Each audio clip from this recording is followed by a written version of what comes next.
ਸਤਿ ਸ਼੍ਰੀ ਅਕਾਲ। ਤੁਸੀਂ ਜੁੜੇ ਹੋਏ ਹੋ ਪੰਜਾਬੀ USA ਦੇ ਨਾਲ ਤੇ ਮੈਂ ਹਾਂ ਪ੍ਰਵੀਨ ਸ਼ਰਮਾ ਲੈ ਕੇ ਹਾਜ਼ਰ ਹਾਂ ਪ੍ਰੋਗਰਾਮ ਖਬਰ ਤੇ ਨਜ਼ਰ।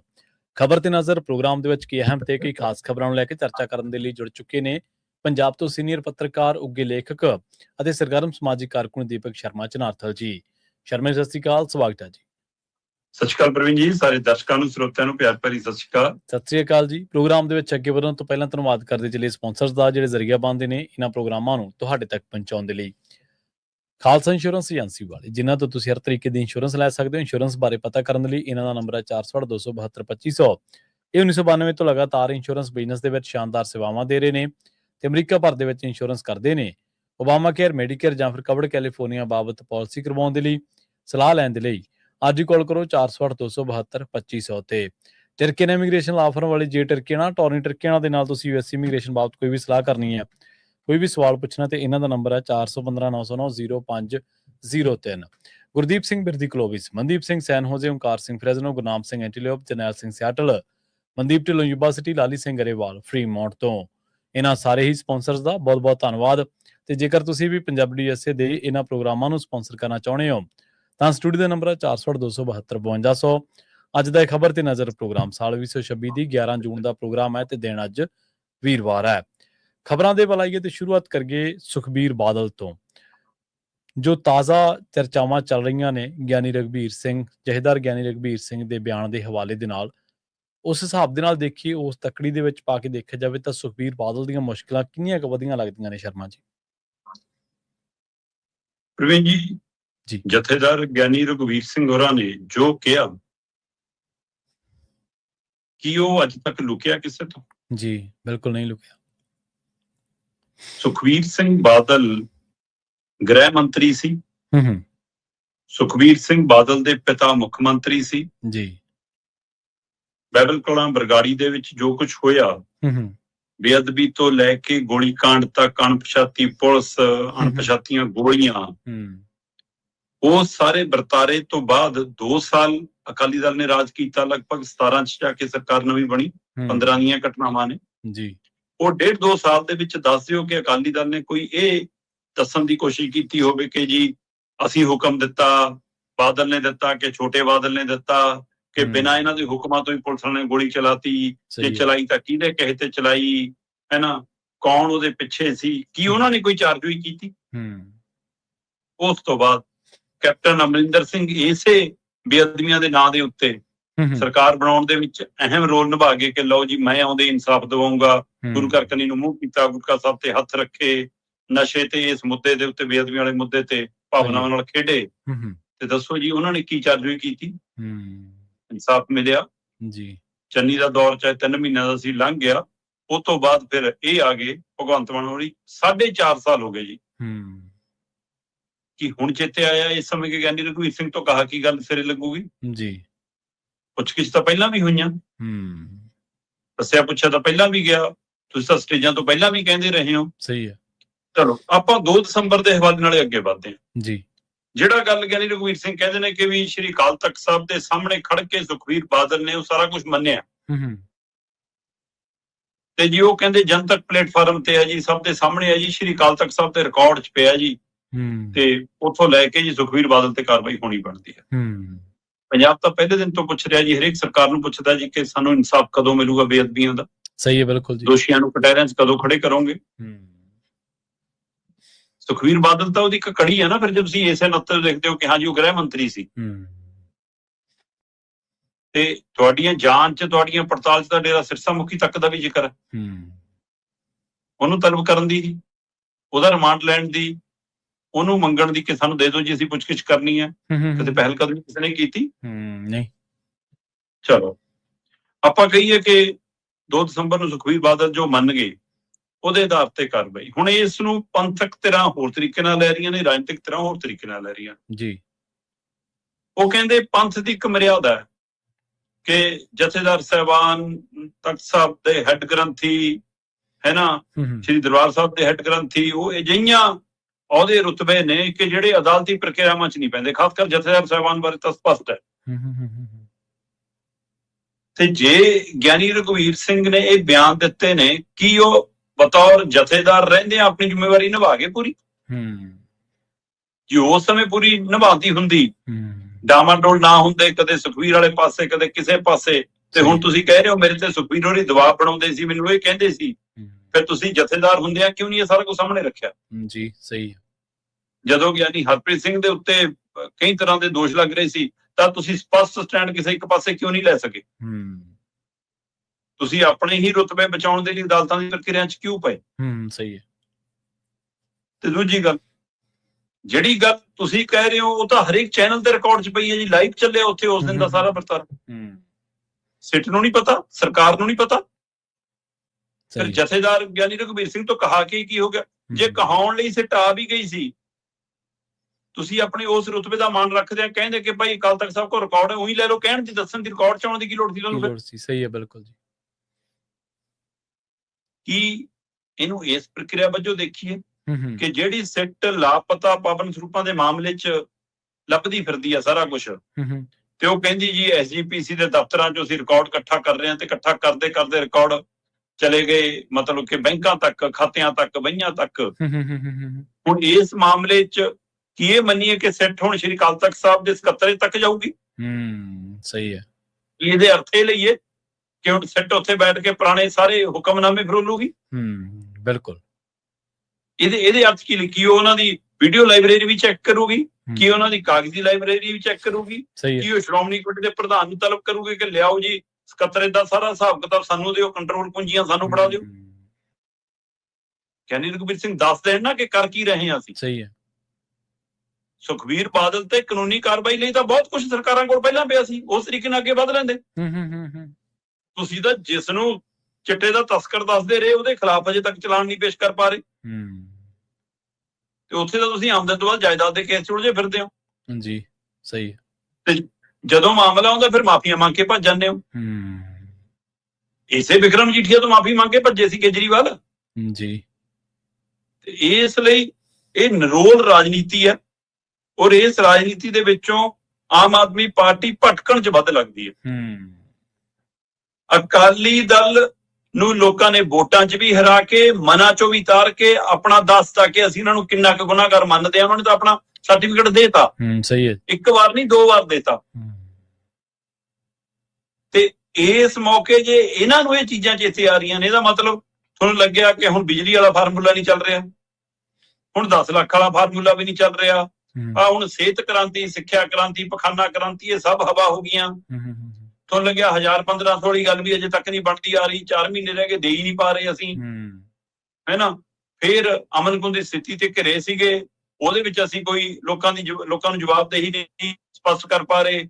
ਫਿਰ ਲੱਗਿਆ ਕਿ ਲੈ ਆਹ ਫਾਰਮੂਲਾ ਚੱਲ ਜੂਗਾ ਆਪਣਾ, ਆਪਾਂ ਜਾਗਤੀ ਜੋਤ ਸ੍ਰੀ ਗੁਰੂ ਗ੍ਰੰਥ ਸਾਹਿਬ ਸਤਿਕਾਰ ਸੋਧ ਐਕਟ ਬਣਾ ਲਿਆ, ਹੈਨਾ। ਉਸ ਨੂੰ ਲੈ ਕੇ ਘਿਰ ਗਈ ਸਰਕਾਰ, ਉਸ ਦੀ ਉਲਝਣ 'ਚ ਪੈ ਗਈ। ਤੇ ਉਹ ਤੋਂ ਫਿਰ ਕਹਿੰਦੇ ਲਓ ਜੀ ਫਿਰ ਹਿੰਦੂ ਵਪਾਰੀ ਵਾਲਾ ਪਤਾ ਖੇਡ ਕੇ ਦੇਖ ਲਓ, ਸ਼ਾਇਦ ਇੱਧਰ ਨਾਲ ਗੱਲ ਜਵੇ, ਸ਼ਹਿਰੀ ਖੇਤਰ ਦੇ ਹਵਾਲੇ ਨਾਲੇ ਤਰ ਜੀਏ।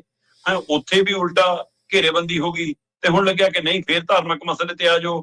ਫਿਰ ਇਹ ਕਿੰਨੀ ਵਾਰ ਸਰਕਾਰ ਬਣਾਉਂਗੀ ਜੀ ਇਸ ਨੁਕਤਿਆਂ ਦੇ, ਤੇ ਇਨਸਾਫ ਕਦੋਂ ਦਓਗੇ ਤਾਂ ਦੱਸ ਦਿਓ। ਬਿਲਕੁਲ। ਇਹਦਾ ਮਤਲਬ ਤੁਸੀਂ ਇਹਨੂੰ ਰਾਜਨੀਤਿਕ ਮੁੱਦਾ, ਤੇ ਗਾਂ ਤੋਂ ਸੁਖਬੀਰ ਬਾਦਲ ਨੇ ਚੈਲੰਜ ਕਰਤਾ।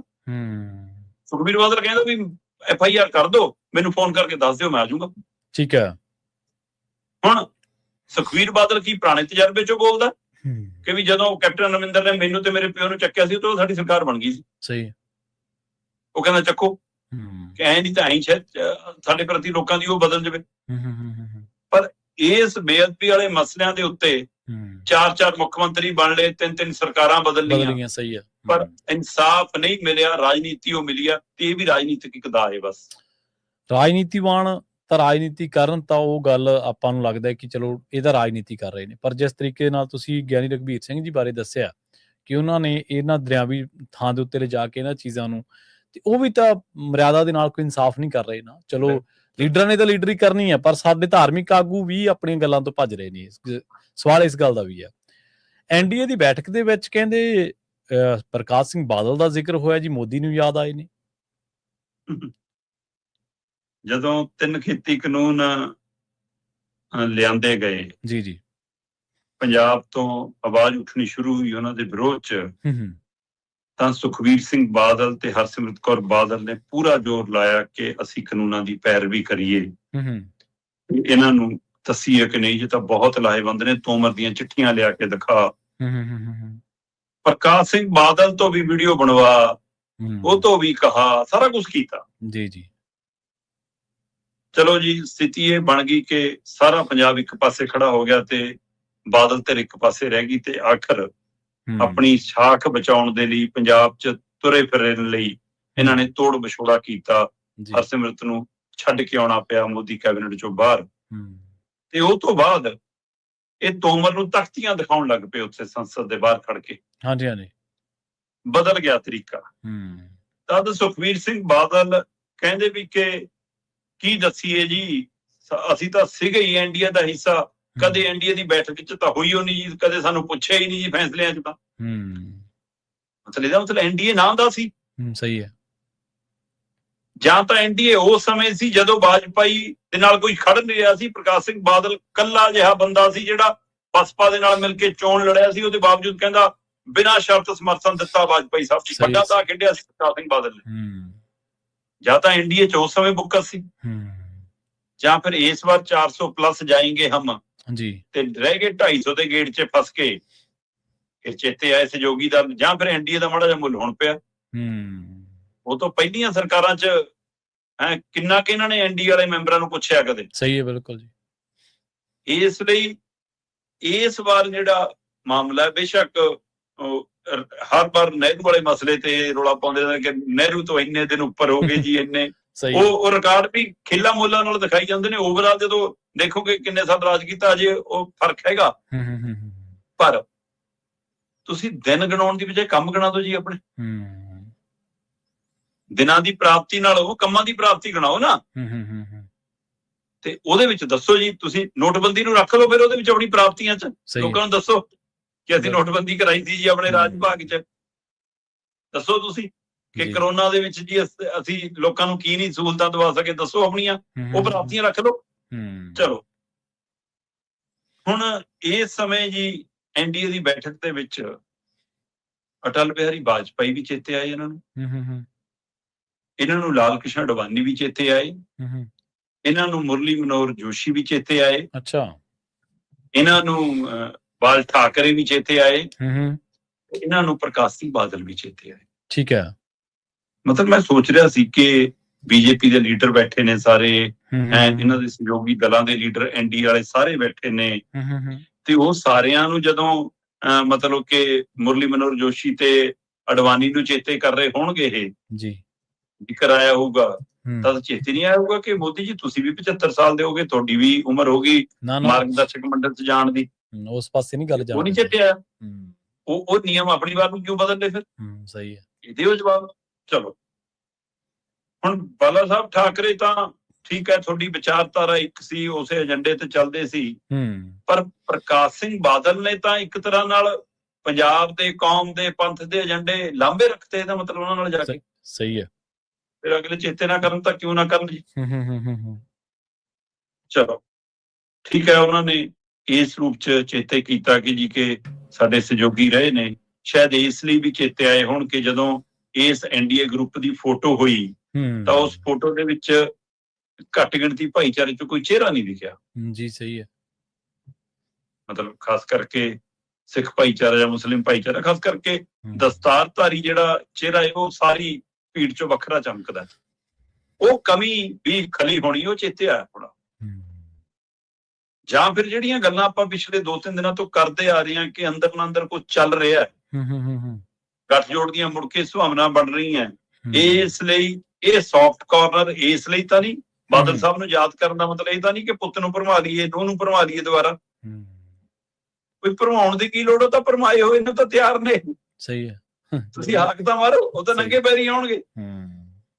ਚਲੋ, ਫਿਰ ਵੀ ਜੇ ਦੇਸ਼ ਦੇ ਲੀਡਰਾਂ 'ਚੋਂ ਦੇਖੀਏ ਤਾਂ ਪ੍ਰਕਾਸ਼ ਸਿੰਘ ਬਾਦਲ ਦਾ ਨਾਂ ਤਾਂ ਹੈਗਾ ਜੀ। ਤੁਸੀਂ ਉਸ ਨੂੰ ਮੰਨਫੀ ਕਰਕੇ ਨਹੀਂ ਚੱਲ ਸਕਦੇ। ਦੇਸ਼ ਦੇ ਵਿੱਚ ਜਿਹੜੇ ਵੱਡੇ ਲੀਡਰ ਆਉਂਦੇ ਨੇ, ਮਤਲਬ ਪ੍ਰਕਾਸ਼ ਸਿੰਘ ਬਾਦਲ ਨੂੰ ਨੈਲਸਨ ਮੰਡੇਲਾ ਤੱਕ ਕਹਿੰਦਾ ਰਿਹਾ ਨਰਿੰਦਰ ਮੋਦੀ ਤਾਂ, ਤੇ ਪੈਰੀ ਹੱਥ ਤੱਕ ਲਾਉਂਦਾ ਰਿਹਾ, ਚਾਹੇ ਉਹ ਆਪਣੀ ਜ਼ਰੂਰਤਾਂ ਦੇ ਹਿਸਾਬ ਨਾਲ ਸੀ, ਹੈਨਾ। ਤੇ ਪਰ ਜਦੋਂ ਹੁਣ ਗਿਣਤੀਆਂ ਪੂਰੀਆਂ ਹੋ ਗਈਆਂ, ਫਿਰ ਪੰਜਾਬ ਦੀ ਲੀਡਰਸ਼ਿਪ ਕਰਨੀ ਦੇਖਣਾ ਵੀ ਬੰਦ ਕਰਤਾ। ਹੋ ਸਕਦਾ ਕਿ ਹੁਣ ਲੱਗ ਰਿਹਾ ਹੋਵੇ ਕਿ ਪੰਜਾਬ 'ਚ ਪੈਰ ਲਾਉਣ ਲਈ ਵੀ ਚਾਹੀਦਾ ਤੇ ਦੇਸ਼ ਦੀ ਰਾਜਨੀਤੀ 'ਚ ਵੀ ਬਣੇ ਰਹਿਣ ਲਈ ਚਾਹੀਦਾ। ਸੋ ਇਸ ਲਈ ਘੱਟ ਗਿਣਤੀ ਭਾਈਚਾਰੇ ਚੋਂ ਸਿੱਖ ਭਾਈਚਾਰਾ ਇਹਨਾਂ ਨੂੰ ਮੈਨੂੰ ਲੱਗਦਾ ਘੱਟੋ ਘੱਟ ਨਾਲ ਦਿਖਾਉਣ ਲਈ, ਦੁਨੀਆ ਭਰ ਚ ਦੱਸਣ ਲਈ ਇਹਨਾਂ ਨੂੰ ਫਿਰ ਲੱਗਦਾ ਕਿ ਸਾਨੂੰ ਉਹਨਾਂ ਨੂੰ ਨਾਲ ਲੈਣਾ ਪਊਗਾ, ਸ਼ਾਇਦ ਉਹਦੇ ਲਈ ਉਹ ਬਾਦਲ ਜਿੱਤੇ ਆਏ। ਜੀ ਬਿਲਕੁਲ। ਤੇ ਅਗਲੀ ਗੱਲ ਕਰੀਏ ਸ਼ਰਮਾ ਜੀ, ਆਪਾਂ ਪੰਜਾਬ 'ਚ ਅਕਾਲੀ ਦਲ ਦੇ ਬਦਲ ਦੇ ਬਾਰੇ, ਕਹਿੰਦੇ ਇਹ ਭਾਜਪਾ ਖੁਦ ਹੀ ਇਹ ਥਾਂ ਲੈਣਾ ਚਾਹੁੰਦੀ ਹੈ ਜੀ। ਦੇਖੋ, ਇੱਕ ਪਾਸੇ ਤਾਂ ਲਗਾਤਾਰ ਗੱਠਜੋੜ ਦੀ ਕਵਾਇਦ ਦੀ ਗੱਲ ਤੁਰ ਰਹੀ ਆ, ਦੂਏ ਪਾਸੇ ਬੀਜੇਪੀ ਇਹ ਵੀ ਦਰਸਾਉਣ ਦੀ ਕੋਸ਼ਿਸ਼ ਕਰੀ ਜਾਂਦੀ ਕਿ ਅਸੀਂ ਤਾਂ 117 ਸੀਟਾਂ ਲਈ ਤਿਆਰ ਜੀ। ਬੇਸ਼ੱਕ ਬੀਜੇਪੀ ਦੇ ਖੁਦ ਦੇ ਲੀਡਰ ਮੰਨ ਕੇ ਚੱਲ ਰਹੇ ਨੇ ਕਿ ਸ਼ਾਇਦ ਐਗਤੀ ਸਾਡੇ ਪੈਰ ਨਾ ਲੱਗਣ 2027 ਦੀਆਂ ਚੋਣਾਂ 'ਚ।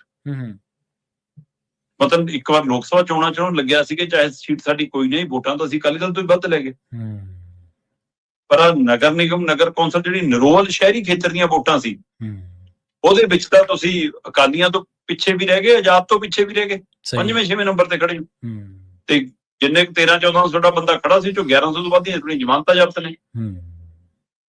ਸੋ ਇਸ ਲਈ ਮਤਲਬ ਕਿ ਬੀਜੇਪੀ ਨੂੰ ਦੇਖਿਆ ਕਿ ਉਹਦਾ ਸ਼ਹਿਰੀ ਵੋਟਰ ਵੀ ਸਾਡੇ ਨਾਲ ਨਹੀਂ ਪੰਜਾਬ ਦਾ ਜੀ। ਤੇ ਇਹ ਫਿਕਰ ਉਹਨਾਂ ਨੂੰ ਕਿਤੇ ਨਾ ਕਿਤੇ ਤਾਂ ਮਤਲਬ ਦੱਸਦਾ ਹੋਣਾ ਨਾ ਕਿ ਆਪਾਂ ਨੂੰ ਫਿਰ ਗੱਠਜੋੜ 'ਚ ਜਾਣ ਦੀ ਲੋੜ ਹੈ ਕਿ ਨਹੀਂ। ਪਰ ਜੇ ਗੱਠਜੋੜ ਨਹੀਂ ਹੁੰਦਾ ਜੀ, ਜੇ ਉਹ ਸਿਰੇ ਨਹੀਂ ਚੜ੍ਹਦੀ ਗੱਲ, ਤਾਂ ਫਿਰ ਬੀਜੇਪੀ ਘੱਟੋ ਘੱਟ ਇਸ ਕੋਸ਼ਿਸ਼ ਤਾਂ ਹੈ ਨਾ ਕਿ ਅਸੀਂ 2027 ਦੀਆਂ ਚੋਣਾਂ 'ਚ ਸੰਪੂਰਨ ਪੰਜਾਬ ਦੀ ਪਾਰਟੀ ਦੇ ਰੂਪ 'ਚ ਦਿਖੀਏ। ਅਸੀਂ ਇਕੱਲੀ ਸ਼ਹਿਰੀ ਵਰਗ ਦੀ ਪਾਰਟੀ, ਵਪਾਰੀ ਵਰਗ ਦੀ ਪਾਰਟੀ ਜਾਂ ਹਿੰਦੂ ਏਜੰਡੇ ਵਾਲੀ ਪਾਰਟੀ ਪੰਜਾਬ 'ਚ ਨਾ ਦਿਖੀਏ, ਕਿਉਂਕਿ ਇਹ ਫਾਰਮੂਲਾ ਉਹਨਾਂ ਦਾ ਪੰਜਾਬ ਤੋਂ ਬਾਹਰ ਚੱਲਦਾ ਹੈ। ਹਰ ਸੂਬੇ 'ਚ ਅਸੀਂ ਦੇਖਿਆ ਕਿ ਈਸਾਈ ਭਾਈਚਾਰਾ ਤੇ ਮੁਸਲਿਮ ਭਾਈਚਾਰੇ ਨੂੰ ਧੱਕ ਕੇ ਕੰਧ ਨਾਲ ਲਾ ਲਓ, ਪਰ ਪਤਾ ਹੈ ਬੀਜੇਪੀ ਨੂੰ ਕਿ ਪੰਜਾਬ ਦੇ ਵਿੱਚ ਜੋ ਸਾਂਝੀ ਬਾਲਤਾ ਹੈ ਜੀ, ਜੋ ਇੱਕ ਸੁਰਤਾ ਹੈ ਨਾ, ਜੋ ਵਿਚਾਰਧਾਰਾ ਹੈ, ਜੋ ਸਰਬੱਤ ਦੇ ਭਲੇ ਵਾਲਾ ਮਤਲਬ ਕਿ ਇੱਕ ਸੰਕਲਪ ਹੈ, ਉਸ ਤਰੀਕੇ ਨਾਲ ਇੱਥੇ ਸਿੱਖ ਭਾਈਚਾਰੇ ਨੂੰ ਧੱਕ ਕੇ ਕੰਧ ਨਾਲ ਲਾ ਕੇ ਨਹੀਂ ਸਰਨਾ। ਸਹੀ ਹੈ ਜੀ, ਬਿਲਕੁਲ। ਇੱਥੇ ਨਹੀਂ ਇਹ ਫਾਰਮੂਲਾ ਚੱਲਣਾ। ਮਤਲਬ ਸਿੱਖ ਭਾਈਚਾਰਾ ਇਹ ਵੀ ਪਤਾ ਹੈ ਕਿ ਜੱਟ ਸਿੱਖਾਂ ਨੂੰ ਵੀ ਪਰੇ ਕਰਕੇ ਨਹੀਂ ਇਕੱਲੇ ਸਰ ਸਕਦੇ। ਜੇ ਤੁਸੀਂ ਸੋਚਦੇ ਹੋ ਕਿ ਹਰਿਆਣੇ 'ਚ ਜੱਟਾਂ ਨੂੰ ਪਰੇ ਕਰਕੇ ਸਰ ਗਿਆ, ਯੂਪੀ 'ਚ ਜੱਟਾਂ ਨੂੰ ਪਰੇ ਕਰਕੇ ਸਰ ਗਿਆ, ਇੱਥੇ ਕਿਉਂਕਿ ਜੱਟ ਇਕੱਲਾ ਉਰੇ ਜੱਟ ਨਹੀਂ ਗਾ, ਉਹ ਸਿੱਖ ਵੀ ਹੈ। ਸਹੀ। ਤੋ ਇਸ ਲਈ ਬੀਜੇਪੀ ਨੂੰ ਇਹ ਸਮਝ ਹੈ ਕਿ ਇੱਥੇ ਫਾਰਮੂਲਾ ਚੱਲਣਾ। ਸ਼ਾਇਦ ਇਸੇ ਲਈ ਇੱਕ ਪਾਸੇ ਗੱਠਜੋੜ ਦੀ ਕਵਾਇਦ ਦੇ ਲਈ ਕਦੇ ਢੀਂਡਸਿਆਂ ਕਨੀ ਦੇਖਦੇ ਨੇ, ਕਦੇ ਪੁਨਰ ਸਰਜੀਤ ਕਨੀ ਦੇਖਦੇ ਨੇ, ਕਦੇ ਵਿੱਚ ਸੁਧਾਰ ਲਹਿਰ ਤੋਂ ਉਮੀਦ ਜਾਗਦੀ ਹੈ, ਕਦੇ ਮੁੜ ਕੇ ਬਾਦਲਾਂ ਕਨੀ ਨੂੰ ਆਉਂਦੇ ਨੇ। ਪਰ ਲਗਾਤਾਰ ਕੋਸ਼ਿਸ਼ ਹੈ ਕਿ ਜਿੰਨੇ ਸਿੱਖ ਚਿਹਰੇ ਵੱਧ ਤੋਂ ਵੱਧ ਸਾਡੇ ਕੋਲ ਆ ਜਾਣ, ਉਹਨਾਂ ਸਾਨੂੰ ਲਾਹਾ ਜੀ, ਚਾਹੇ ਉਹਨਾਂ ਨੂੰ ਵੋਟਾਂ ਆਉਣੀਆਂ ਚਾਹੇ ਨਹੀਂ ਆਉਣੀਆਂ। ਇਹ ਸਿੱਖ ਚਿਹਰਿਆਂ ਰਾਹੀਂ ਬੀਜੇਪੀ ਇਹ ਦਿਖਾਉਣਾ ਚਾਹੁੰਦੀ ਹੈ ਕਿ ਅਸੀਂ ਇਕੱਲੀ ਹਿੰਦੂਆਂ ਦੀ ਪਾਰਟੀ ਨਹੀਂ ਪੰਜਾਬ 'ਚ ਜੀ। ਇਹ ਕੋਸ਼ਿਸ਼ ਇਹਨਾਂ ਦੀ ਪੈਰਲਲ ਹੈ। ਜੇ ਇਹ ਦਿਖਦਾ ਕਿ ਅਸੀਂ ਅਜੇ ਪੈਰ ਨਹੀਂ ਲੱਗ ਰਹੇ ਸਾਡੇ, ਸਾਨੂੰ ਪੰਜਾਬ ਉਵੇਂ ਪ੍ਰਵਾਨ ਨਹੀਂ ਕਰ ਰਿਹਾ, ਪਿੰਡੂ ਤਾਂ ਪਿੰਡੂ, ਸ਼ਹਿਰੀ ਵਰਗ ਵੀ ਨਹੀਂ ਕਰ ਰਿਹਾ, ਵਪਾਰੀ ਵਰਗ ਵੀ ਨਹੀਂ ਕਰ ਰਿਹਾ, ਹਿੰਦੂ ਵੀ ਪੰਜਾਬ ਦਾ ਪੂਰਾ ਪ੍ਰਵਾਨ ਨਹੀਂ ਕਰ ਰਿਹਾ, ਪਰ ਤਾਂ ਵੀ ਤੁਸੀਂ ਦੇਖੋ ਕਿ ਇਹਨਾਂ ਦੀ ਗੰਭੀਰਤਾ ਕਿੰਨੀ ਆ ਪੰਜਾਬ ਦੀ। ਮਤਲਬ ਚੋਣ ਰਾਜਨੀਤੀ ਦੀ ਗੰਭੀਰਤਾ, ਪੰਜਾਬ ਦੇ ਮਸਲਿਆਂ ਦੀ ਗੰਭੀਰਤਾ ਨਹੀਂ ਜੀ। ਸਹੀ। ਚੋਣ ਰਾਜਨੀਤੀ ਦੀ ਗੰਭੀਰਤਾ ਦਾ ਅੰਦਾਜ਼ਾ ਇਸ ਗੱਲ ਤੋਂ ਲਾ ਲਓ, ਪਿਛਲੇ 6 ਮਹੀਨਿਆਂ 'ਚ ਅੱਧੀ ਮੋਦੀ ਸਰਕਾਰ ਪੰਜਾਬ ਵਾਲੀ। ਖੁਦ ਨਰਿੰਦਰ ਮੋਦੀ ਜਿਹੜੇ ਪ੍ਰਧਾਨ ਮੰਤਰੀ ਘੱਟ ਤੇ ਲੀਡਰ ਵੱਧ ਨੇ ਪਾਰਟੀ ਦੇ, ਦੇਸ਼ ਦੇ ਗ੍ਰਹਿ ਮੰਤਰੀ ਅਮਿਤ ਸ਼ਾਹ, ਸ਼ਿਵਰਾਜ ਚੌਹਾਨ, ਰੇਖਾ ਗੁਪਤਾ, ਨਾਇਬ ਸਿੰਘ ਸੈਣੀ ਤਾਂ ਰਹਿੰਦੇ ਹੀ ਇੱਥੇ ਨੇ। ਸੋ ਇਹ ਜਾਂ ਹੋਰ ਕਈ ਮੰਤਰੀ ਤੇ ਹੁਣ 20 ਤੋਂ 22 ਤਰੀਕ 3 ਦਿਨਾਂ ਦੇ ਦੌਰੇ ਤੇ ਆਉਣਾ ਨਵੇਂ ਪ੍ਰਧਾਨ ਨਿਤਿਨ ਨਵੀਨ ਨੇ, ਹੈਨਾ। ਉਹ ਤੋਂ ਪਹਿਲਾਂ ਹੀ ਮਤਲਬ ਕਿ ਕਿੰਨੇ ਹੀ 3-4 ਮੰਤਰੀਆਂ ਦੇ ਦੌਰੇ ਤੈਅ ਕੀਤੇ ਨੇ ਦੁਬਾਰਾ। ਤੇ ਨਿਤਿਨ ਨਵੀਨ ਉਰੇ ਆਉਣਗੇ ਜੀ, ਕਹਿੰਦੇ ਜੀ ਉਹ ਦਰਬਾਰ ਸਾਹਿਬ ਵੀ ਜਾਣਗੇ, ਦੁਰਗਿਆਣਾ ਮੰਦਿਰ ਵੀ ਜਾਣਗੇ, ਇੱਕ ਕੋਈ ਕੈਂਪ ਕੁੰਪ ਲਾਉਣਾ ਹੈ ਜੀ ਕੋਈ ਯੋਗਾ ਵਾਲਾ, ਉਹ 'ਚ ਮਿਲਣਗੇ, ਫਿਰ ਬੀਜੇਪੀ ਲੀਡਰਸ਼ਿਪ ਨਾਲ ਮੀਟਿੰਗ ਕਰਨਗੇ, ਫਿਰ ਵੱਖਰੀ ਲੇਅਰ ਵਾਲੇ ਲੀਡਰ ਨੇ ਜਿਹੜੇ ਮੁਰਲੀ ਕਤਾਰ ਵਾਲੇ, ਦੂਜੀ ਕਤਾਰ, ਉਹਨਾਂ ਨਾਲ ਵੱਖੋ ਵੱਖ ਮੀਟਿੰਗਾਂ ਕਰਨਗੇ, ਫਿਰ ਵਪਾਰੀ ਵਿੰਗ ਨਾਲ ਮੀਟਿੰਗਾਂ ਕਰਨਗੇ, ਫਿਰ ਕਿਸਾਨ ਵਿੰਗ ਬੀਜੇਪੀ ਦਾ ਜਿਹੜਾ ਹੈਗਾ ਉਹਦੇ ਨਾਲ ਮੀਟਿੰਗਾਂ ਕਰਨਗੇ। ਸੋ ਇਸ ਲਈ ਪੰਜਾਬ ਦੀ ਸਾਰੀ ਨਬਜ਼ ਟਟੋਲ ਕੇ ਜਾ ਕੇ ਰਿਪੋਰਟ ਦੇਣਗੇ, ਉਹਦੇ ਆਧਾਰ ਤੇ ਤੈਅ ਹੋਣਾ ਜੀ ਕਿ ਗੱਠਜੋੜ 'ਚ ਜਾਣਾ ਨਹੀਂ ਜਾਣਾ। ਇਹ ਪ੍ਰਕਿਰਿਆ ਇਹ ਤੋਂ ਪਹਿਲਾਂ ਕੁਝ ਮੰਤਰੀਆਂ ਨੇ ਵੀ ਆਉਣਾ। ਹੁਣ ਇਹ ਸਾਰੀ ਇਹਦਾ ਮਤਲਬ ਕਿੰਨੇ ਤੁਸੀਂ 2027 ਦੀਆਂ ਚੋਣਾਂ ਨੂੰ ਕਿੰਨੀ ਗੰਭੀਰਤਾ ਨਾਲ ਲੈ ਰਹੇ ਹੋ, ਇਹ ਪਤਾ ਹੁੰਦਿਆਂ ਵੀ ਕਿ ਸ਼ਾਇਦ ਸਾਡੀ ਦਾਲ ਅਜੇ ਨਹੀਂ ਗਲਣੀ। ਤੇ ਇਸ ਦੇ ਨਾਲ ਤੁਸੀਂ ਇਹ ਵੀ ਦਿਖਾਉਣ ਦੀ ਕੋਸ਼ਿਸ਼ ਕਰ ਰਹੇ ਹੋ ਕਿ ਅਸੀਂ ਪਿਓਰ ਹਿੰਦੂ ਸਿੱਖ ਚਿਹਰਾ, ਅਸੀਂ ਨਿਰੋਲ ਪੰਜਾਬ ਦੀ ਪਾਰਟੀ ਆ, ਸਾਡਾ ਚਿਹਰਾ ਮੁਹੰਦਰਾ। ਹੁਣ ਤੁਸੀਂ ਇਹਨਾਂ ਦੀਆਂ ਮੀਟਿੰਗਾਂ ਦੇ ਵਿੱਚ ਸਟੇਜ ਤੇ ਬੈਠੇ ਲੀਡਰਾਂ ਦੀ ਕਤਾਰ ਦੇਖਿਆ ਕਰੋ, ਚਾਹੇ ਕਾਂਗਰਸੀਆਂ ਵਾਲੇ ਬਿਠਾਉਣੇ ਪੈਣ, ਸਹੀ ਹੈ ਚਾਹੇ ਅਕਾਲੀਆਂ ਚੋਂ ਆਇਆ ਇੱਕ ਅੱਧਾ ਬਿਠਾਉਣਾ ਪੈ ਜਾਵੇ, ਚਾਹੇ ਰਾਜਪਾਲ ਨੂੰ ਮੰਗ ਪੱਤਰ ਦੇਣ ਲੱਗੇ ਸਾਰੇ ਕਾਂਗਰਸੀ ਦਿਖਾਉਣੇ ਪੈਣ।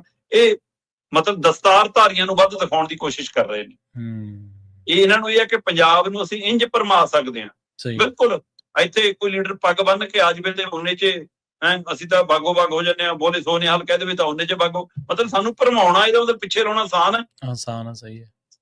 ਤੇ ਮੰਤਰੀ ਮਹਾਰਾਸ਼ਟਰ ਵਾਲਾ ਉੱਥੇ ਬੋਲ ਕੇ ਗਿਆ ਦਮਦਮੀ ਟਕਸਾਲ ਤੇ ਗਿਆਨੀ ਹਰਪ੍ਰੀਤ ਕਹਿੰਦਾ ਜੀ ਤੁਸੀਂ ਜੈ ਹਿੰਦ ਨੂੰ ਲੈ ਕੇ ਇਕੱਲੇ ਔਖੇ ਹੋਈ ਜਾਂਦੇ ਹੋ, ਤੁਸੀਂ ਇਹ ਤਾਂ ਦੇਖੋ ਜੀ ਕਿ ਉਹਨੇ ਸ਼ਹੀਦ ਮੰਨ ਲਏ।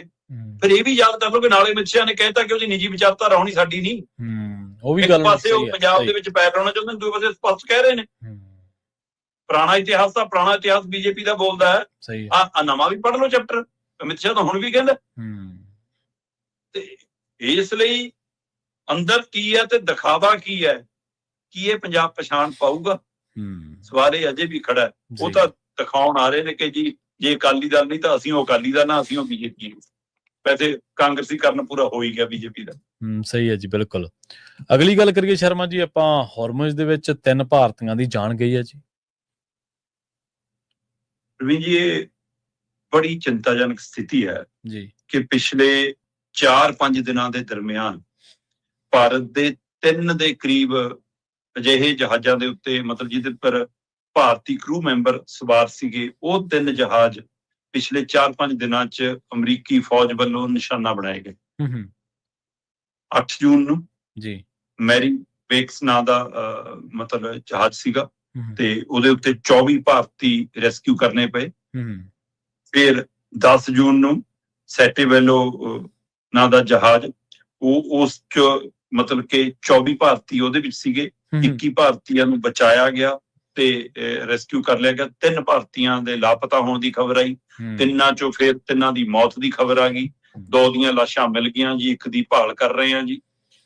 ਉਹਨਾਂ ਦੇ ਵਿੱਚੋਂ ਇੱਕ ਸਾਡਾ ਗਵਾਂਢੀ ਸੂਬਾ ਹਿਮਾਚਲ ਦਾ ਇੱਕ ਮਤਲਬ ਮੁੱਛ-ਪੁੱਟ ਗੱਭਰੂ, ਬੜਾ ਮਾਸੂਮ ਜਿਹਾ ਜਵਾਕ, ਇੱਕ ਨੌਜਵਾਨ ਅਜੇ, ਉਹ ਜਿਹਨੇ ਅਪ੍ਰੈਲ 'ਚ ਜਹਾਜ਼ ਛੱਡਣਾ ਸੀ ਪਰ ਫਸੇ ਹੋਣ ਕਰਕੇ ਛੱਡਿਆ ਨਹੀਂ ਜਾ ਸਕਿਆ। ਉਹ ਇਸ ਸਥਿਤੀ ਦੇ ਵਿੱਚ ਹੈ ਨਾ, ਉਹਦਾ ਬਾਪੂ ਇੱਥੇ ਜਲੰਧਰ ਦੇ ਵਿੱਚ ਕਾਰੋਬਾਰ ਕਰਦਾ ਤੇ ਹਮੀਰਪੁਰ ਦਾ ਉਹ ਮੁੰਡਾ। ਉਹ 3 ਭਾਰਤੀ ਮਾਰੇ ਗਏ। ਤੇ ਉਸ ਤੋਂ ਬਾਅਦ ਫਿਰ ਅਗਲੇ ਦਿਨ 10 ਜੂਨ ਤੋਂ ਬਾਅਦ 11 ਜੂਨ ਨੂੰ ਫਿਰ ਜਲਬੀਰ ਨਾਂ ਦਾ ਇੱਕ ਜਹਾਜ਼ ਦੇ ਉੱਤੇ ਫਿਰ ਅਟੈਕ ਹੋਇਆ ਤੇ ਉਹਦੇ ਵਿੱਚ 20 ਭਾਰਤੀਆਂ ਨੂੰ ਰੈਸਕਿਊ ਕਰਨਾ ਪਿਆ। ਸੋ ਇੱਥੋਂ ਅੰਦਾਜ਼ਾ ਲਾ ਲਓ ਕਿ ਇਹਦਾ ਮਤਲਬ ਸਥਿਤੀ ਕਿੰਨੀ ਤਣਾਅ ਹੀ ਉੱਥੇ ਬਣੀ ਹੋਈ ਆ। ਔਰ ਕੱਲ ਟਰੰਪ ਕਹਿ ਰਹੇ ਸੀਗੇ ਕਿ ਬਸ ਹੁਣ ਤਾਂ ਅੱਜ ਦੀ ਰਾਤ ਕਹਿਰ ਦੀ ਰਾਤ ਆ, ਦੇਖਿਓ ਅਸੀਂ ਹੈ ਨਾ ਈਰਾਨ ਦਾ ਮਤਲਬ ਕਿ ਸੁਪੜਾ ਸਾਫ਼ ਕਰ ਦਾਂਗੇ ਅਸੀਂ, ਮਤਲਬ ਕਿ ਇਹ ਹੁਣ ਆਖਰੀ ਲੜਾਈ ਆਰ ਪਾਰ ਦੀ। ਤੇ ਉਧਰ ਈਰਾਨ ਵੀ ਵਾਰ-ਵਾਰ ਕਹੀ ਜਾਂਦਾ ਕਿ ਠੀਕ ਹੈ ਪਰ ਅਸੀਂ ਤਿਆਰ ਹਾਂ ਜੀ, ਜੇ ਇਸੇ ਸਥਿਤੀ 'ਚ ਆਉਣਾ ਤਾਂ ਇਸੇ ਤਰੀਕੇ ਨਾਲ ਜੇ ਨਜਿੱਠਣਾ ਤਾਂ ਅਸੀਂ ਉਹਦੇ ਲਈ ਵੀ ਤਿਆਰ ਹਾਂ। ਹੁਣ ਸਵਾਲ ਤਾਂ ਇਹ ਹੈ ਕਿ ਹਾਲਤ ਬਣ ਕੀ ਰਹੇ ਨੇ। ਉਧਰ ਈਰਾਨ ਕਹਿੰਦਾ ਕਿ ਅਸੀਂ ਇਹਨਾਂ ਦੇ ਮਤਲਬ ਕਿ ਮਿਜ਼ਾਈਲਾਂ ਨੂੰ ਖਰਚ ਕਰ ਰਹੇ ਹਾਂ, ਜਾਂ ਨਾਲ ਦੇ ਗੁਆਂਢੀ ਮੁਲਕਾਂ ਦੇ ਜਿਹੜੇ ਅਮਰੀਕੀ ਟਿਕਾਣੇ ਨੇ ਅਸੀਂ ਉਹਨਾਂ ਨੂੰ ਨਿਸ਼ਾਨਾ ਬਣਾ ਰਹੇ ਹਾਂ। ਤੇ ਉਧਰ ਉਹ ਕਹਿ ਰਹੇ ਨੇ ਅਸੀਂ 5 ਈਰਾਨੀ ਮਿਜ਼ਾਈਲਾਂ ਡੇਗ ਲੀਆਂ ਜੀ। ਅਮਰੀਕਾ ਦਾ, ਈਰਾਨ ਕਹਿੰਦਾ ਅਮਰੀਕਾ ਦਾ MQ-9 ਜਿਹੜਾ ਡਰੋਨ ਆ ਅਸੀਂ ਉਹ ਡੇਗ ਲਿਆ ਜੀ। ਤੇ ਅਮਰੀਕਾ ਕਹਿੰਦਾ ਵੀ ਹੁਣ ਤਾਂ ਤੇਲ ਦਾ ਪੱਕਾ ਕੰਟਰੋਲ ਆਪਣੇ ਕੋਲ ਲੈ ਲਾਂਗੇ। ਉਹ ਕਹਿੰਦੇ ਕਿ ਇਹ ਤਾਂ ਸਾਡੇ ਦਬਾਅ ਹੇਠ ਨੇ ਜੀ। ਈਰਾਨ ਕਹਿੰਦਾ ਅਸੀਂ ਤਿਆਰ ਆ। ਮਤਲਬ ਇਹਦਾ ਮਤਲਬ ਮੁੜ ਕੇ ਜੰਗ ਦਾ ਮਾਹੌਲ ਭਖਦਾ ਜਾ ਰਿਹਾ। ਇਹਦਾ ਮਤਲਬ ਮੁੜ ਕੇ ਹਵਾਈ ਹਮਲੇ, ਡਰੋਨ ਹਮਲੇ, ਮਿਜ਼ਾਈਲ ਹਮਲੇ ਸ਼ੁਰੂ ਹੋ ਗਏ ਨੇ ਜੀ। ਤੇ ਵਿਸ਼ਵ ਭਰ ਦੇ ਵਿੱਚ ਲੋਕ ਇਹ ਮੰਨਦੇ ਨੇ ਕਿ ਜਦੋਂ ਤੱਕ ਇਜ਼ਰਾਈਲ ਵਿਚਾਲੇ ਰਹੂਗਾ ਤਦ ਤੱਕ ਸਮਝੌਤਾ ਨਹੀਂ ਹੁੰਦਾ, ਕਿ ਉਹੀ ਨਹੀਂ ਹੋਣ ਦੇ ਰਿਹਾ। ਤੇ ਅਮਰੀਕਾ ਇਜ਼ਰਾਈਲ ਦੇ ਦਬਾਅ ਹੇਠ ਕਿਉਂ ਹੈ, ਲੋਕ ਇਹ ਵੀ ਸਮਝਣਾ ਚਾਹੁੰਦੇ ਨੇ। ਇੱਧਰ ਗੱਲਬਾਤ ਕਦੇ ਨੇੜੇ ਤੇ ਕਦੇ ਟੁੱਟਦੀ ਕਿਉਂ ਹੈ, ਇਹ ਵੀ ਇੱਕ ਆਪਣੇ ਆਪ 'ਚ ਪਹਿਲੂ ਹੈ। ਸੋ ਸਥਿਤੀ ਤਣਾਅ ਰਹੀ ਹੈ। ਤੇ ਪਰ ਇੱਧਰ ਕਹਿੰਦੇ ਜੀ ਭਾਰਤ ਸਰਕਾਰ ਨੇ ਜੀ ਤਲਬ ਕਰ ਲਿਆ ਸੀ, ਅਮਰੀਕੀ ਰਾਜਦੂਤ ਤਲਬ ਕਰ ਲਿਆ ਸੀ, ਤੱਕੇ ਪਤਾ ਹੈ। ਉਹ ਤੋਂ ਅੱਗੇ ਕੀ ਹੋਇਆ ਹੁਣ ਤੱਕ ਤੁਸੀਂ ਵਾਰਸ ਕਿਉਂ ਨਹੀਂ ਕੱਟ ਰਹੇ ਜੀ? ਸਹੀ ਹੈ। ਕਿਉਂ ਤੁਸੀਂ ਅਜੇ ਤੱਕ ਸਟੈਂਡ ਨਹੀਂ ਲੈ ਪਾ ਰਹੇ? ਜਿਵੇਂ ਤੁਹਾਡੇ ਕਰੂ ਮੈਂਬਰਾਂ ਵਾਲੇ ਜਹਾਜ਼ਾਂ ਦੇ ਉੱਤੇ ਨਿਸ਼ਾਨੇ ਬਿੰਨੇ ਜਾ ਰਹੇ ਨੇ, ਤੁਸੀਂ ਰਾਜਨੀਤਿਕ ਤੌਰ ਤੇ ਤਾਂ ਕੁਝ ਬੋਲੋ, ਸਰਕਾਰ ਦੇ ਤੌਰ ਤੇ ਕੁਝ ਬੋਲੋ। ਤੁਹਾਡਾ ਵਿਦੇਸ਼ ਮੰਤਰੀ, ਵਿਦੇਸ਼ ਸਕੱਤਰ, ਗ੍ਰਹਿ ਮੰਤਰੀ, ਪ੍ਰਧਾਨ ਮੰਤਰੀ, ਕੋਈ ਤਾਂ ਬੋਲੇ। ਜਵਾਨ ਨੂੰ ਤਾਲਾ ਕਿਉਂ ਹੈ, ਲੋਕੀ ਵੀ ਜਾਣਨਾ ਚਾਹੁੰਦੇ ਜੀ। ਬਿਲਕੁਲ, ਸਥਿਤੀ ਬਹੁਤ ਤਣਾਅ ਵਾਲੀ ਹੈ ਜੀ। ਜੀ ਤੇ ਜਾਂਦਿਆਂ ਦੀ ਗੱਲ ਕਰੀਏ ਪ੍ਰੀ ਮੌਨਸੂਨ ਦੀ, ਕਹਿੰਦੇ ਇਹਨੇ ਗਰਮੀ ਤੋਂ ਰਾਹਤ ਦਵਾਈ ਹੈ ਜੀ। ਦੇਖੋ ਪੰਜਾਬ ਦੇ ਵਿੱਚ, ਉੱਤਰੀ ਭਾਰਤ ਦੇ ਵਿੱਚ 46 ਡਿਗਰੀ 47 ਡਿਗਰੀ ਤੱਕ ਤਾਪਮਾਨ ਚਲਾ ਗਿਆ ਸੀ ਜੀ ਤੇ ਇਹ ਬਹੁਤ ਮਤਲਬ 15,000 ਮੈਗਾਵਾਟ ਤੱਕ ਪੰਜਾਬ 'ਚ ਬਿਜਲੀ ਦੀ ਮੰਗ, ਜੀਵ ਜੰਤੂ, ਮਤਲਬ ਪਸ਼ੂ ਪੰਛੀ, ਬਨਸਪਤੀ, ਸਾਰਾ ਕੁਝ ਇੱਕ ਵਾਰ ਤਾਂ ਐਂ ਸੀ ਜਿਵੇਂ ਕਿ ਅੱਗ ਦੇ ਗੋਲੇ ਵਾਲੀ ਸਥਿਤੀ ਹੋਵੇ, ਬਾਹਰ ਨਿਕਲਣਾ ਦੁਸ਼ਵਾਰ ਹੋ ਗਿਆ ਸੀ। ਤੇ 46.8 ਡਿਗਰੀ ਬਠਿੰਡਾ ਸਭ ਤੋਂ ਵੱਧ ਤਾਪਮਾਨ ਰਿਕਾਰਡ ਕੀਤਾ ਗਿਆ ਸੀ, ਮਤਲਬ ਲਗਭਗ 47 ਡਿਗਰੀ। ਤੇ ਫਿਰ ਲੰਘੇ ਕੱਲ ਸਵੇਰੇ ਤੜਕਸਾਰ ਵੀ, ਫਿਰ ਕੱਲ ਰਾਤ 100 ਕਿਲੋਮੀਟਰ ਤੱਕ ਦੀ ਰਫ਼ਤਾਰ ਨਾਲ ਵੀ ਇਹਨਾਂ ਮਤਲਬ ਕਈ ਥਾਵਾਂ ਦੇ ਉੱਤੇ ਹਵਾ ਚੱਲਣ ਦੀ, ਹਨੇਰੀ ਚੱਲਣ ਦੀ 90 ਦੀ ਔਸ ਦੱਸੀ ਜਾ ਰਹੀ ਹੈ, 80-90 ਦੀ ਕਿਲੋਮੀਟਰ ਦੀ ਰਫ਼ਤਾਰ ਨਾਲ ਹਵਾਵਾਂ, ਹਨੇਰੀਆਂ, ਕਈ ਥਾਵਾਂ ਤੇ ਲੋਕਾਂ ਨੂੰ ਸੜਕਾਂ ਤੇ ਜਾਂਦਿਆਂ ਮੁਸ਼ਕਲ ਆਈ, ਕਈ ਥਾਵਾਂ ਤੇ ਕੰਧਾਂ ਡਿੱਗਣ ਦੀ ਖਬਰ ਆਈ। ਤੇ ਫਿਰ ਇਹਦੇ ਵਿਚਾਲੇ ਅੰਮ੍ਰਿਤਸਰ, ਲੁਧਿਆਣਾ ਦੇ ਖੇਤਰ ਦੇ ਕੁਝ ਥਾਂ ਔਲੇ ਪੈਣ ਦੀਆਂ ਖਬਰਾਂ ਵੀ ਮਿਲੀਆਂ ਤੇ ਕਣਮਣਕਾਣੀ ਹੋਈ, ਬਾਛੜ ਪੈ ਗਈ, ਕਿਤੇ 4 ਛਿੱਟੇ ਪੈ ਗਏ। ਉਹਦੇ ਨਾਲ ਥੋੜਾ ਜਿਹਾ ਤਾਪਮਾਨ ਦੇ ਵਿੱਚ ਗਿਰਾਵਟ ਜੀ। ਸੋ ਅਗਲੇ 2-3 ਦਿਨ ਹੋਰ ਅਜਿਹਾ ਹੀ ਮੌਸਮ ਰਹਿਣ ਦੀ ਉਮੀਦ ਹੈ ਤੇ ਇਹ ਅਸੀਂ ਅੱਧ ਤੱਕ ਤਾਂ ਲਗਭਗ ਆਉਣ ਵਾਲੀਆਂ, ਹੁਣ ਜੂਨ ਮਹੀਨੇ ਦੇ ਤੇ ਅਖੀਰਲੇ ਹਫ਼ਤੇ ਤੱਕ ਕਹਿੰਦੇ ਕਿ ਮਾਨਸੂਨ ਪੂਰੀ ਤਰ੍ਹਾਂ ਆ ਜਾਊਗਾ। ਹੁਣ ਪ੍ਰੀ ਮਾਨਸੂਨ ਦੀਆਂ ਇਸ ਤਰ੍ਹਾਂ ਵਿੱਚ ਜੇ 4-4 ਛਿੱਟੇ ਪੈਂਦੇ ਨੇ ਤਾਂ ਥੋੜਾ ਜਿਹਾ ਗਰਮੀ ਤੋਂ ਰਾਹਤ ਰਹੂਗੀ ਜੀ। ਤੇ ਕਿਹਾ ਜਾ ਰਿਹਾ ਮੌਸਮ ਵਿਭਾਗ ਅਨੁਸਾਰ ਕਿ ਅਗਲੇ 3 ਕੁ ਦਿਨ ਅਜਿਹਾ ਹੀ ਮੌਸਮ ਰਹਿਣ ਦੀ ਉਮੀਦ ਹੈ ਕਿ ਕਦੇ ਵੀ ਹਨੇਰੀ, ਝੱਖੜ, ਹਵਾ ਜਾਂ ਕਣਮਣਕਾਣੀ ਬੂੰਦਾਂ ਚਾਰ ਪੈ ਸਕਦੀਆਂ ਨੇ। ਤੇ ਅਖੀਰਲਾ 25-26 ਜੂਨ ਤੋਂ ਬਾਅਦ ਮਾਨਸੂਨ ਪੰਜਾਬ ਦੇ ਵਿੱਚ ਜਾਂ ਉੱਤਰੀ ਭਾਰਤ ਦੇ ਖੇਤਰ 'ਚ ਦਾਖਲ ਹੋ ਸਕਦਾ। ਜੀ ਬਿਲਕੁਲ। ਤੇ ਸ਼ਰਮਾ ਜੀ, ਇਹਨਾਂ ਖਾਸ ਖਬਰਾਂ ਤੇ ਖਾਸ ਜਾਣਕਾਰੀਆਂ ਦੇ ਲਈ ਤੁਹਾਡਾ ਬਹੁਤ ਧੰਨਵਾਦ ਜੀ। ਸਤਿ ਸ਼੍ਰੀ ਅਕਾਲ ਜੀ। ਪ੍ਰੋਗਰਾਮ ਖਬਰ ਤੇ ਨਜ਼ਰ ਦੇ ਵਿੱਚ ਸਮਾਂ ਇਜਾਜ਼ਤ ਨਹੀਂ ਦਿੰਦਾ।